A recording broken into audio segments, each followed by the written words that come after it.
Hey everyone, welcome to Lillian Live in New York City. I hope everybody's doing great. Here in New York, we've had a lot of cold weather and snow, and we're getting more. Today I have a really interesting and awesome guest. Her name is Sasha Ongtengco, and she's related to a very close friend of mine, and she's very impressive. The title of the show today is What's Essential Today? Inclusion and Relationships in Society. How do we define value, and what or who truly keeps the economy going?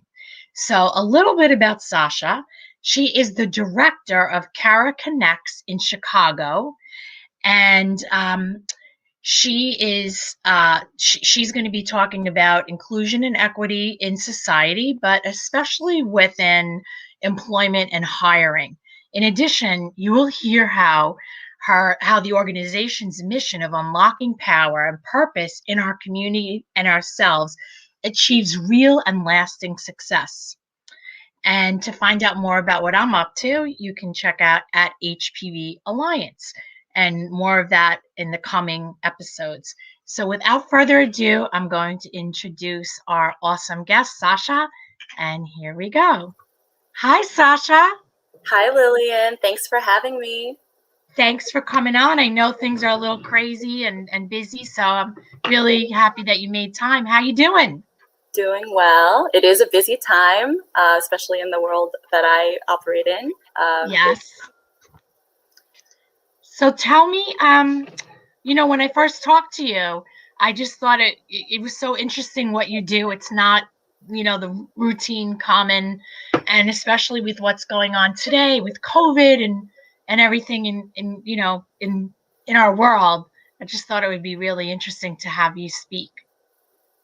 Definitely. Yes. And Go ahead. I'm just grateful to have the opportunity to share more about a lot of the important work that's happening, not just with my organization, but on the ground in terms of inclusion and diversity. How did you get into this is what I want to ask. I've been in this space for going on almost 10 years now. I've been with this organization called Cara Chicago. It'll be a decade this month. And Wow. I know, right? The time flew by. I honestly was always really passionate about justice and being able to speak up for those who don't have a voice. I think a lot of my upbringing has helped shaped a lot of my curiosity in people, and then wanting to do my best to and do my part to make the world really, cliche, but make the world a better place. I think shared prosperity for all is really important to me. And so, yeah, but I really pursued economics as it relates to poverty alleviation, meaning just really making sure that individuals don't have need, that there's a lot of abundant resources, and it's just a matter of better distributing them and working together to ensure that that's more equitable. So I've, since college and a lot of different experiences to get me to Cara, that's a whole nother story that I don't necessarily need to talk about this evening, but I think I'm just feel very fortunate to have the privilege to do this work, and most importantly, connect with individuals who often are overlooked but have so much value and have so much to offer to society. And we really need to, I think, work together, especially in a time like this, to lift that value up and put those voices at the forefront if we want to re-envision a better economy. So you went to school for it, and then now you're putting it into action. Do you really think that when you say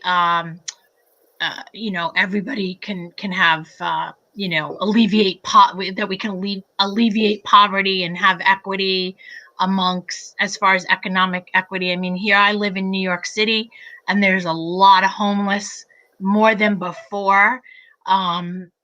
I don't know. How do they get out of, I'm not sure.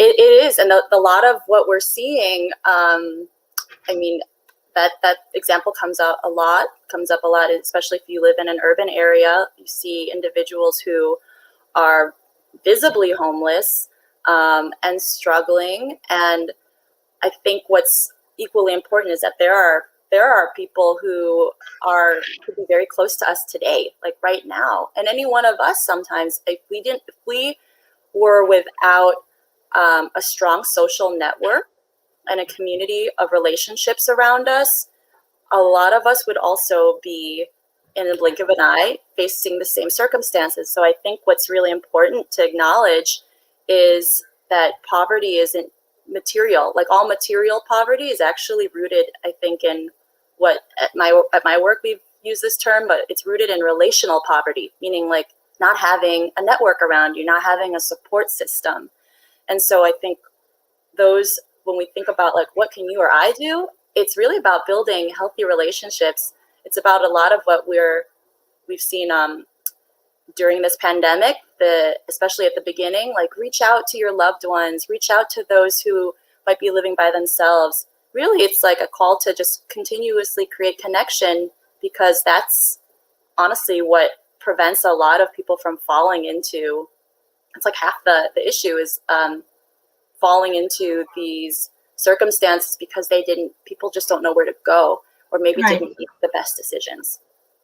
There's also a lot of, I mean, this is another topic, but there's also a lot of mental health issues. The other day I was on a bus here in the city, and there was somebody on there that, he had his mask on his chin, and everybody else is wearing the mask, and that is a hazard for everybody else. And the bus driver really shouldn't have had him on, but it's hard, especially if you have that on top of the economic. Right. Like I think really what's so important about right now, and I know you've all heard the word uncertain and unprecedented. I mean, those are still all really true descriptors of the time we're living in. But I think what's really been, to speak to that example, like what's just most essential right now is having a sense of awareness of the other person, right? Of our neighbors, of our actions having impact on those around us.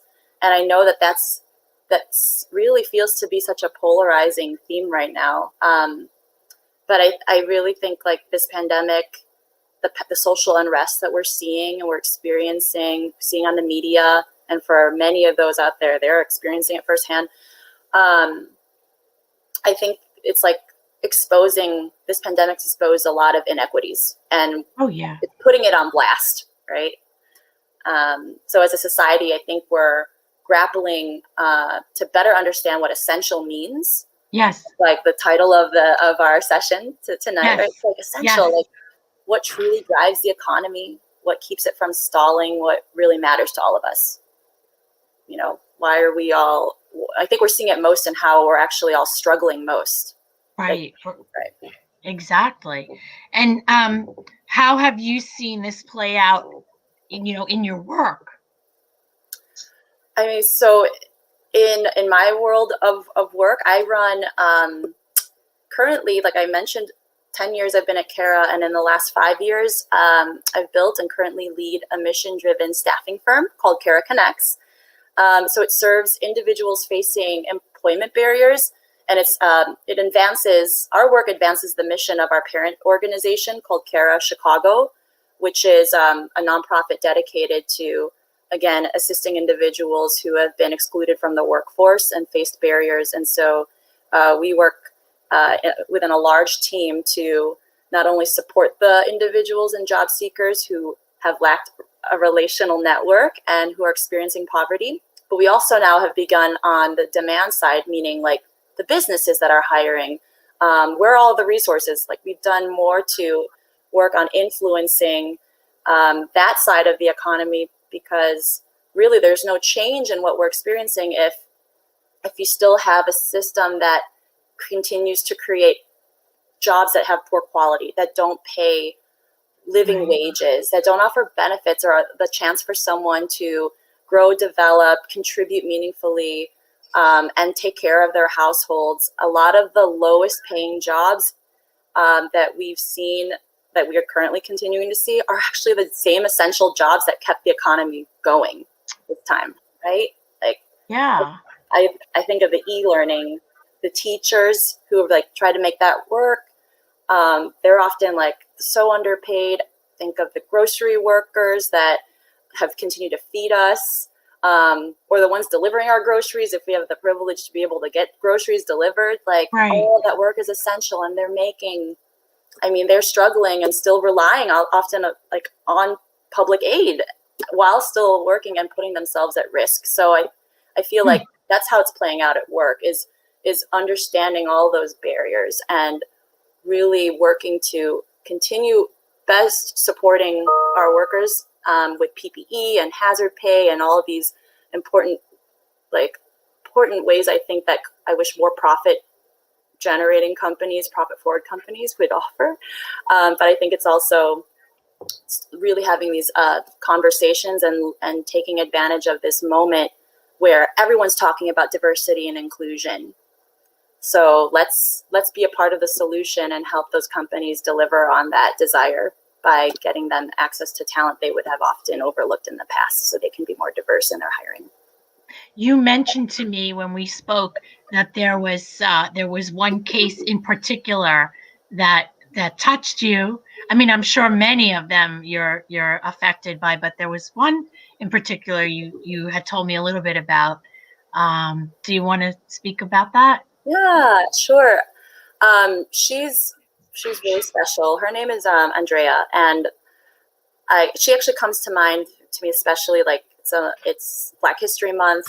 So I'm often thinking about like the heroes and the sheroes of who are like especially our Black heroes and Black sheroes. And she was Sheroes. I just got it. Heroes, sheroes. That's awesome. Yeah, That's got it. She was one of the first people that I connected with when I first started at Cara, and our relationship has been long-standing. We're still in touch to this day. We text, but she came to Cara as a domestic violence survivor, had come to the United States on scholarship from South America, and lost her scholarship after she got pregnant unexpectedly. But her child's father was abusive, and so she, thankfully, through the shelter that she was able to find housing in at the time, they referred her to Cara, and to be a part of her journey at that time in her time of material need. And I say material because like she really needed a job. She did need a network because she was an immigrant. Didn't really know how to navigate systems, the court system. We did a lot to help support her, and I think particularly for me, she just struck a personal chord, and I really found myself just admiring how much, like what she was really seeking to achieve and how much adversity she was overcoming, and like it felt like a privilege to work with her, right? So she lands a job at this point in time. She's like right now she's advanced, I don't know, three promotions perhaps at this point in a role. She was a case manager in a social services agency. On top of it, she was working a few other side jobs just to keep her skills real tight. And she started doing a lot more advocacy work for other survivors, like really became a leader in her own community for the those who have experienced the same as her. And her story struck a chord because I just, in many ways, saw myself in her in terms of like a fear and uncertainty about her situation. And I just saw her grow. And in the years that I was working with her, I myself was going through a really difficult time personally. And so with a relationship and just a lot of my own, my own, I guess, growing pains that I needed to confront, a lot of healing that I needed myself. And when it came time to, in my life when I was experiencing and going through a divorce and then a subsequent annulment, Andrea was the one, not the only one, but she was the one who really showed up for me. And this was after she had gotten her job, gotten promoted, was doing so well, because we had stayed in touch and I needed someone who could really identify with the experience of loss and of rebuilding, she was the one that really talked me through a lot, and we actually got a lot closer.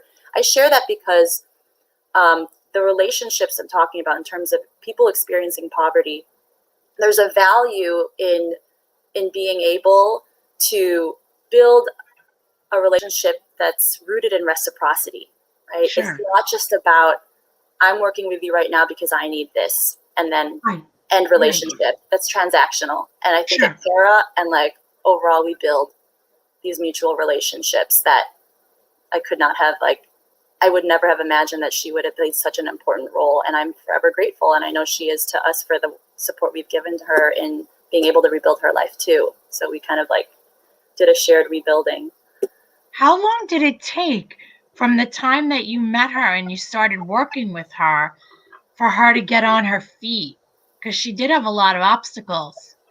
I think we worked with her through the course of at least a year. And I say at least a year because though for us, real and lasting success at Cara is really looks like landing a job and staying on that job for a year. But prior to her landing her permanent job, I want to say we probably worked with her, on average, we worked with someone for about 3 to 6 months. And I think she fell into that window. She was going through training, learning how to communicate with confidence, how to sell her skills, to interview effectively. We provided all the supportive and wraparound services.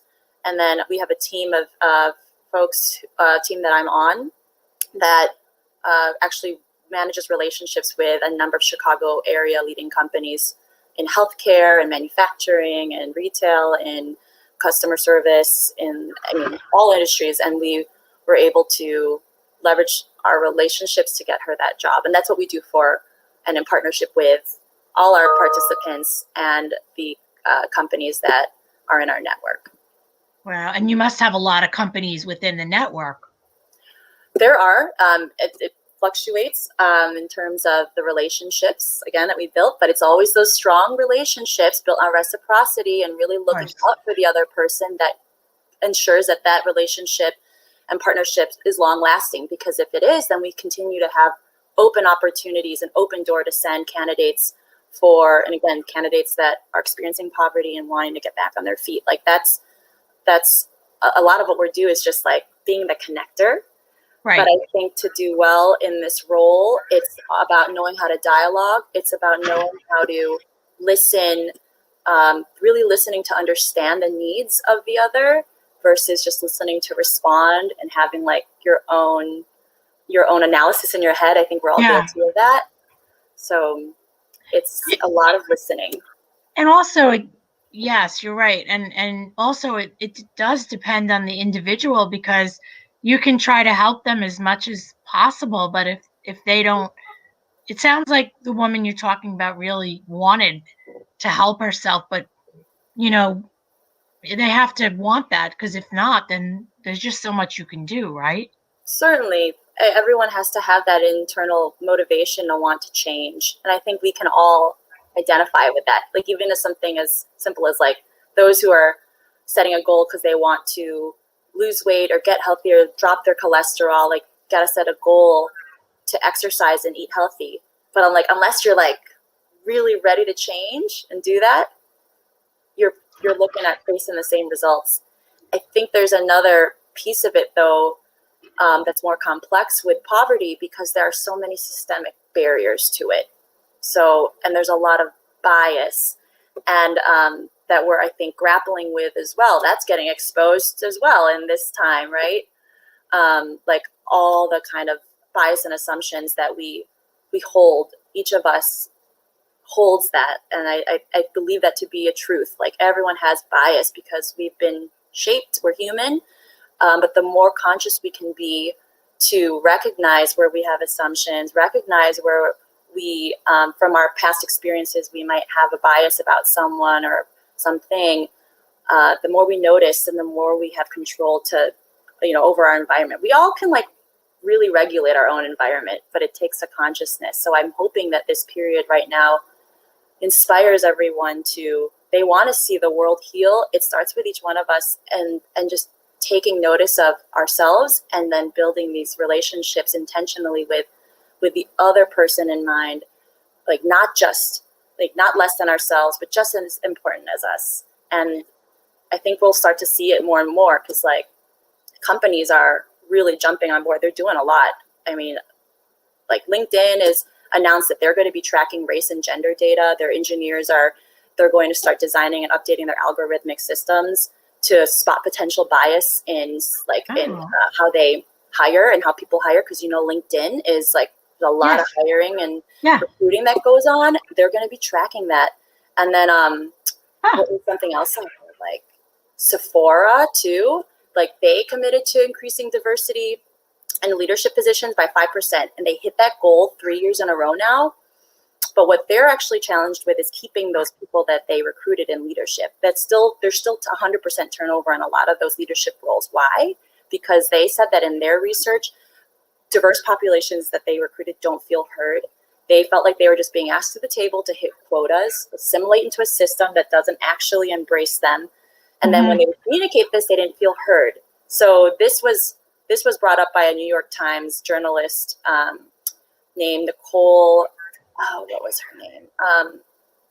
It was a part of the 1619 project. I'm sure maybe listeners out there know about that. But really, the key thing for me was like the opportunity for all of us, and especially for those in leadership positions, is to, these are her words, co-create an environment that is transformed to support diversity versus expecting diverse people to assimilate into a system that was not created with their voice at the table.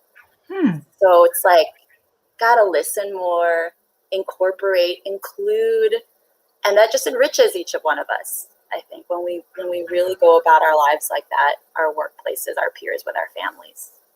Well, you know what? It sounds great, and I hope that things change to that. You still have people out there that, no matter what, they just have these, implicit bias and hate. Another, thing that we have to deal with. It's one thing to be ignorant, and then it's another to have the hate. Right. I don't know about you, but I definitely have seen, since everything started, I've seen on TV with certain shows that they've brought in diversity that was not there before. I have totally seen that in commercials and on certain shows on TV. I've seen it too, like just the actual shows, like, I mean, and shows really dedicated to getting at some of these issues that we're like talking Lifetime and Blackish. Blackish, I was going to say Blackish. Yeah, that one sticks out to me. Just seeing more representation in the shows, like queer representation, people of color representation, mixed families, blended families. Like, that's the world we live in. So I think if we can normalize that, then we can really, start to connect and not judge or feel scared or,